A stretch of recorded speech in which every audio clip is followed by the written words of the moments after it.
Online lecture series. आज के इस लेक्चर में हम unit 1 physical quantities and measurements की जो एक्सरसाइज न्यूमेरिकल प्रॉब्लम्स हैं उनको देखेंगे। पिछले लेक्चर में हमने बात की कि जो एक्सरसाइज के क्वेश्चन आंसर्स थे, और उससे पिछले लेक्चर में हमने बात की जो एक्सरसाइज के एमसीक्यूज थे। आज हम न्यूमेरिकल प्रॉब्लम्स की बात करेंगे। न्यूमेरिकल प्रॉब्लम नंबर 1.1 देख लेते हैं। Express the following quantities using prefixes. हमें यहाँ पे कुछ क्वांटिटीज़ दी हुई हैं ऑप्शन ए, बी, सी और डी में। हमें उनको with the help of prefixes convert करना है। तो अगर ऑप्शन ए देखें 5000 ग्राम्स। अब 5000 ग्राम्स में से हमने किस तरह लिखना था कि first non zero digit separate कर लेना है और जो ज़ीरोज़ वाले हैं उनको कन्वर्ट कर देना है 10⁻⁴ जितने डेसिमल प्लेसेस होंगे उसके हिसाब से। तो हम देख लेते हैं यहाँ पे फर्स्ट नॉन ज़ीरो डिजिट कौन सा है 5, और 5 के बाद हमारे पास कितने ज़ीरोज़ हैं 3। इनको सेपरेट कर लेते हैं। 5 ये आ गया और 3 ज़ीरोज़ कन्वर्ट हो गए 10⁻3। अब हमने प्रीफिक्सेस में पढ़ा था 10⁻3 इक्वल होता है किलो के। तो ये वाला 5 वैसे ही आ गया 10⁻3 कन्वर्ट हो गया किलो में, और उससे पहले जो हमने यूनिट यूज़ किया था वो ग्राम था और ग्राम साथ आ गया। तो 5000 ग्राम्स कन्वर्ट हो गया 5 किलोग्राम्स में। सिमिलरली ऑप्शन बी देख लेते हैं 100,000 वाट्स। हम किस तरह कन्वर्ट करेंगे? फर्स्ट नॉन ज़ीरो डिजिट और जितने भी ज़ीरोज़ हैं इनको सबको कन्वर्ट कर देना 10 की पावर में। अभी 6 ज़ीरोज़ हैं, क्या हो गया 10⁻6, और जो फर्स्ट नॉन ज़ीरो डिजिट था उसे हमने सेपरेट कर लिया। प्रीफिक्सेस में हमने पढ़ा था कि 10⁻6 इक्वल होता है मेगा के, जिसको हम रिप्रेजेंट करते हैं कैपिटल एम से। तो 2 मेगावाट 100,000 वाट कन्वर्ट हो गया 2 मेगावाट्स में। तो ऑप्शन सी और डी बिल्कुल एग्जैक्टली सेम है। हम अब देखते हैं नेक्स्ट न्यूमेरिकल प्रॉब्लम 1.2।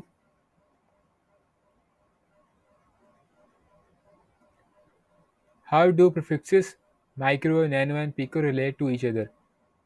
यहाँ पे हमारे पास कुछ प्रीफिक्सेस दिए हुए हैं माइक्रो, नैनो एंड पिको।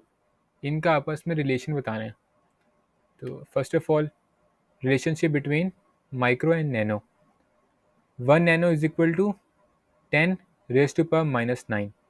तो हमने अपने जो कैपिटल वाला प्रीफिक्सेस है जिसकी वैल्यू कैपिटल है या ग्रेटर है, उसको हम इस तरह डिवाइड करेंगे कि उसके एक पार्ट हमें जिस चीज़ से रिलेशन है उसकी वैल्यू के इक्वल आ जाए। 1 नैनो इज इक्वल टू 10⁻⁻⁹। -9 को हमने इस तरह डिवाइड किया 2 पार्ट्स में कि एक पार्ट हमारे पास 10⁻³ और 10⁻⁻6। अब हमें पता है कि 10⁻⁻6 होता है वो उससे हम माइक्रो कहते हैं। तो इसको जब कन्वर्ट करेंगे 10⁻³ सेम आ गया और 10⁻6 कन्वर्ट हो गया माइक्रो में। तो ये हमने इस तरह रिलेशन बताना है कि जो टोटल या जो ग्रेटर प्रीफिक्स होगा उसकी वैल्यू को इस तरह डिवाइड करना है कि उसके एक पोर्शन से हमें उसका रिलेशन मिल जाए।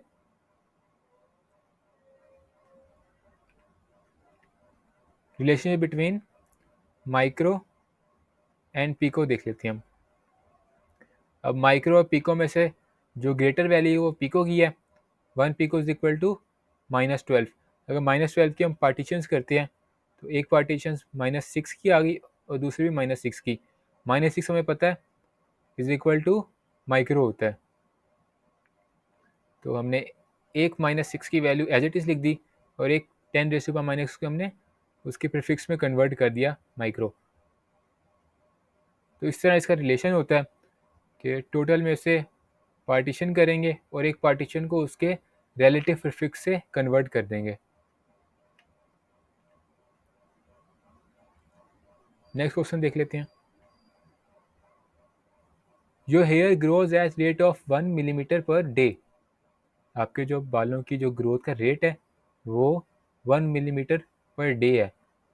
Find the growth rate in millimetre पर सेकेंड। हमें दिया हुआ है कि पर डे 1 मिलीमीटर है, तो सेकेंड्स में कितनी ग्रोथ होगी उसकी। एक स्टेटमेंट देख लेते हैं। Growth rate is equal to 1 millimetre per day, जैसे क्वेश्चन में दिया हुआ है उसको मैथमेटिकल फॉर्म में चेंज करेंगे। 1 मिलीमीटर पर 1 डे, तो 1 मिलीमीटर को जब हमने कन्वर्ट किया मीटर्स में,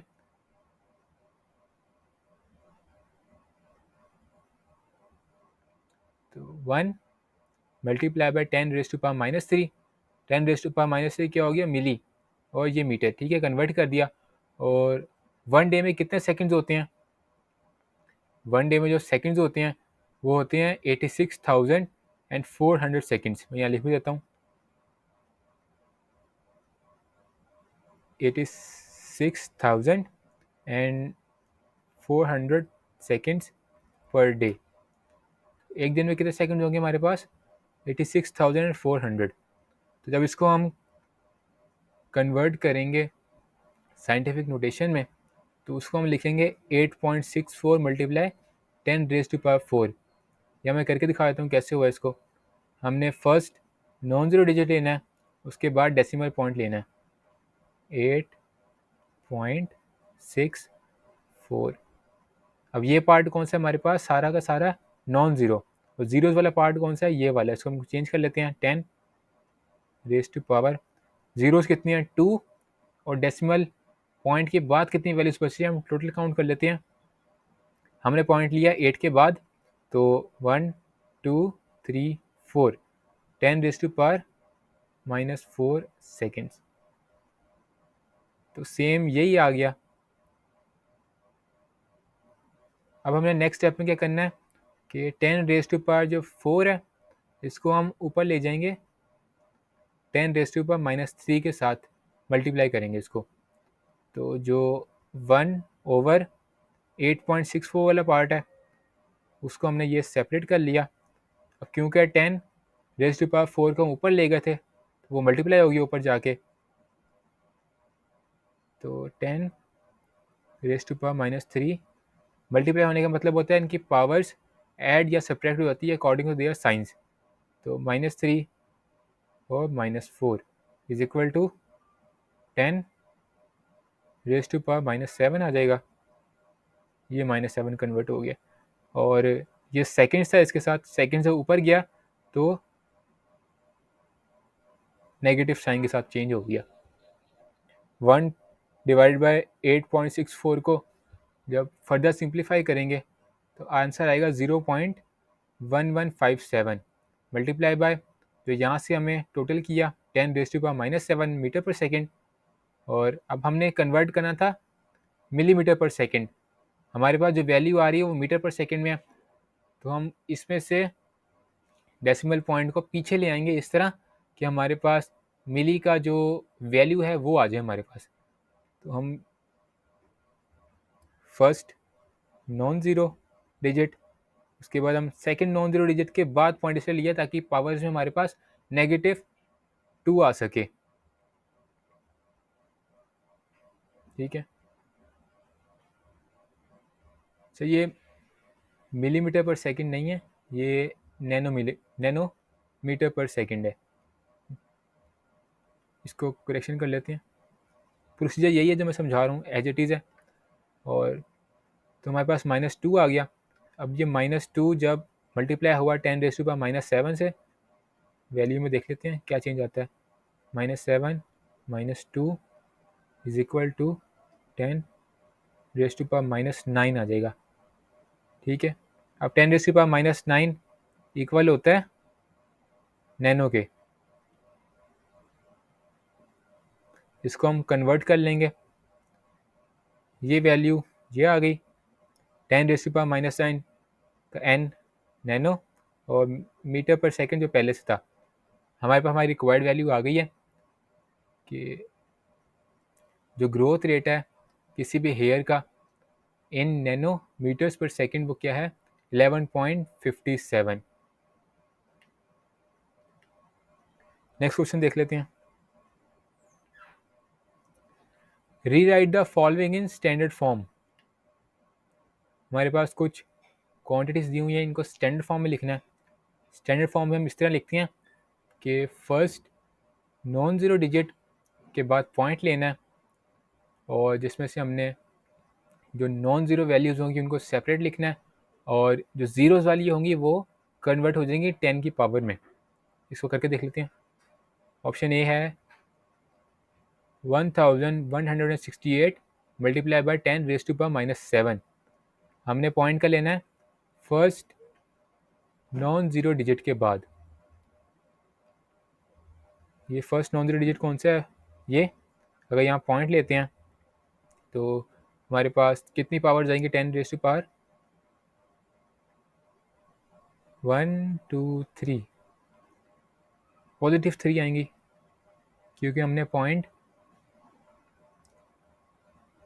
आगे ली है। ठीक है, 10 रेज टू पावर 3 आ जाएगी पावर। इसको फर्दर सिंप्लीफाई करें तो 1.168 मल्टीप्लाई बाय 10 पावर में क्या चीज आएगा -27 plus 3 27 plus 3 is equal to -24। तो पावर क्या होगी -24। अब ये सेम ये निकाली हुई है। ठीक है, नेक्स्ट में देख लेते हैं 32 multiply 10 raise to power 5। First non zero digit के बाद पॉइंट लेंगे। पॉइंट लेते हैं तो हमारे पास कितनी डेसिमल प्लेस बच जाती है पीछे एक, यानी कि multiply by 10 raise to power 1। तो ये 1 ऐड होगा इस 5 में तो क्या आ जाएगा 6। 3.2 multiply 10 raise to power 6। Further दोनों सेम इसी प्रोसीजर से हैं। हम नेक्स्ट क्वेश्चन में चलते हैं। ये भी सेम क्वेश्चन है। ठीक है, ये भी आप खुद देख सकते हैं, सेम वही क्वेश्चन है। फर्स्ट नॉन ज़ीरो डिजिट के बाद पॉइंट लेना है, multiply by 10 raise to power हमने काउंट करना है कितने डेसिमल प्लेसेस से, तो उनको उसकी पावर्स में लिख देंगे। एक करके दिखा देता हूँ। ये देख लेते हैं ऑप्शन बी, 38,000 किलोमीटर को कन्वर्ट करना है। हमने किस तरह करना है कि पहले जो नॉन ज़ीरो टर्म है उसको सेपरेट कर लेनी है और जो ज़ीरोज़ हैं उनको सेपरेट कर लेने हैं। तो 38 first non zero point 38 multiply, अब ये ज़ीरोज़ हैं ये सारे के सारे कन्वर्ट हो जाएंगे 10 रेज टू पावर में। तो कितनी टोटल बच जाती है हमारे पास 1 2 3 4।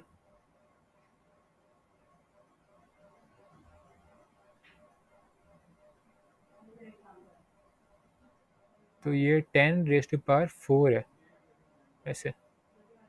ठीक है,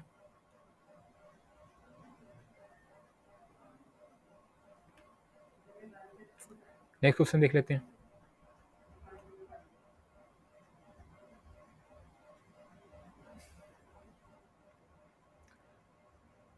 On closing the jaws of a vernier caliper, zero of the vernier scale is on the right of its main scale, such that fourth division of its vernier scale coincides with 1 on the main scale division. Find its zero error and zero correction.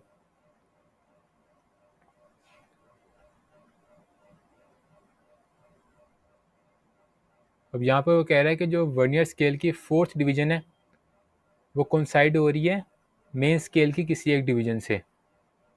तो हमने zero error find out करना है। Zero error हमने देखा था किस तरह find out करेंगे कि जो वर्नियर स्केल की डिवीजन होगी, कौन सी डिवीजन कोलाइड कर रही है मेन स्केल पे, उसको हम मल्टीप्लाई करेंगे लीस्ट काउंट के साथ। तो जो वैल्यू आएगी वो ज़ीरो एरर है। अगर वो वैल्यू पॉजिटिव है तो एरर करेक्शन नेगेटिव होगी, अगर वैल्यू नेगेटिव है तो एरर करेक्शन पॉजिटिव होगी। कौन सी डिवीजन कोलाइड कर रही थी, फोर्थ, मल्टीप्लाई किया लीस्ट काउंट से, ये लीस्ट काउंट है 0.01 सेंटीमीटर, ये मल्टीप्लाई कर दिया हमने, तो इज इक्वल टू एरर आया हुआ है 0.04 सेंटीमीटर। इसकी करेक्शन क्या होगी minus 0.04 centimetre.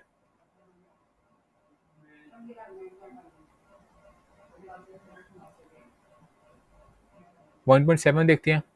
A screw gauge has 50 division on its 1.7 देखते हैं। A screw gauge has 50 divisions on its circuit scale. The pitch of the screw gauge is 0.5 millimeter.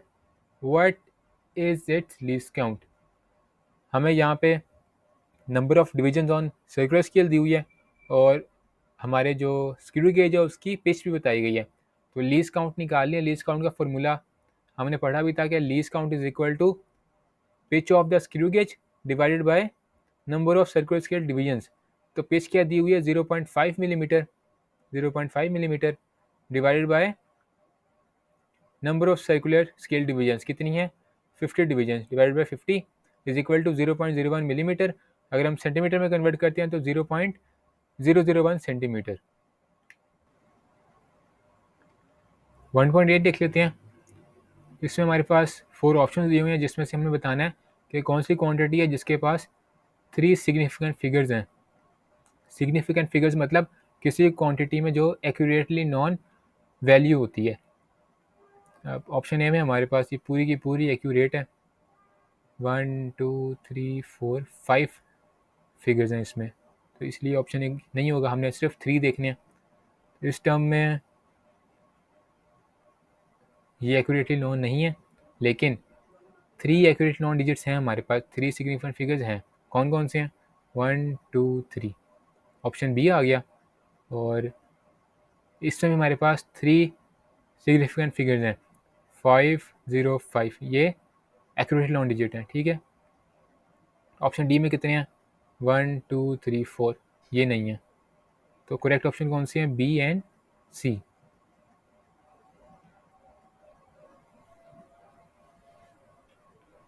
1.9 में भी यही पूछा हुआ है, तो इसमें देख लेते हैं इसमें कितने सिग्निफिकेंट फिगर्स हैं 1 2 3 4। यहाँ पे ये तो नहीं बनते, ठीक है, सारे ज़ीरोज़ हैं। तो 1 2 3 और यहाँ पर एक्यूरेटली नॉन कितने हैं 1.66, क्योंकि ये सारे ज़ीरोज़ हैं उनको कंसीडर नहीं करेंगे। यहाँ पर भी 3 हैं 1 2 3 4, सॉरी 4 हैं। न्यूमेरिकल प्रॉब्लम 1.10 देख लेते हैं। A chocolate wrapper is 6.7 centimeter long and 5.4 centimeter wide. Calculate its area up to reasonable number of significant figures. हमें इस रैपर की कुछ डायमेंशंस दी हुई हैं, यानी कि उसकी लेंथ भी दी हुई है और उसकी विड्थ भी बताई हुई है। हमने उसका एरिया कैलकुलेट करना है up to reasonable significant figures. उसको हम देख लेते हैं। लेंथ क्या है 6.7 सेंटीमीटर, विड्थ 5.4 सेंटीमीटर। एरिया का फॉर्मूला क्या था, area is equal to length multiply by width. जो टोटल आएगा वो क्या होता है, हमारा एरिया होता है। इसको देख लेते हैं।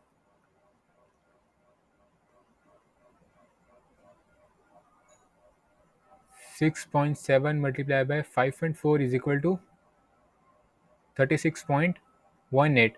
और सेंटीमीटर का स्क्वायर कैसे आया, क्योंकि सेंटीमीटर का यूनिट इसके पास भी और इसके पास भी है। तो जब ये दोनों आपस में मल्टीप्लाई हुए, इनके यूनिट्स भी मल्टीप्लाई हुए, तो यूनिट्स रेज़ टू पावर 2 में हो गए। अब इसमें से हमारे पास सिग्निफिकेंट फिगर कौन से हैं, हमारे पास पॉइंट से पहले वाले होंगे, क्योंकि पॉइंट की बाद वाली वैल्यू जो बहुत कम है। फॉर एग्जांपल जैसे कहीं पे 2 लिखा हो और एक जगह 2.1 लिखा हो, तो इनमें बहुत छोटा डिफरेंस है, तो अप्रॉक्सीमेटली हम इसको 2 ही कंसीडर करते हैं। तो सिमिलरली यहाँ पे क्या है 36.1, तो 36.1 हो तो क्या हम उसको क्या अप्रॉक्सीमेट करेंगे 36। तो हमारे पास कितने सिग्निफिकेंट फिगर्स हैं, वो हैं 2। तो area is equal to 36 centimetre square. तो ये इसका आंसर था। आज के लेक्चर में हमने देखा एक्सरसाइज न्यूमेरिकल प्रॉब्लम से। फिर भी जहाँ पे समझ ना आए, कहीं पे कन्फ्यूजन हो, तो इस वीडियो के नीचे कमेंट सेक्शन में अपना कमेंट लिख दे सकते हैं। Thank you.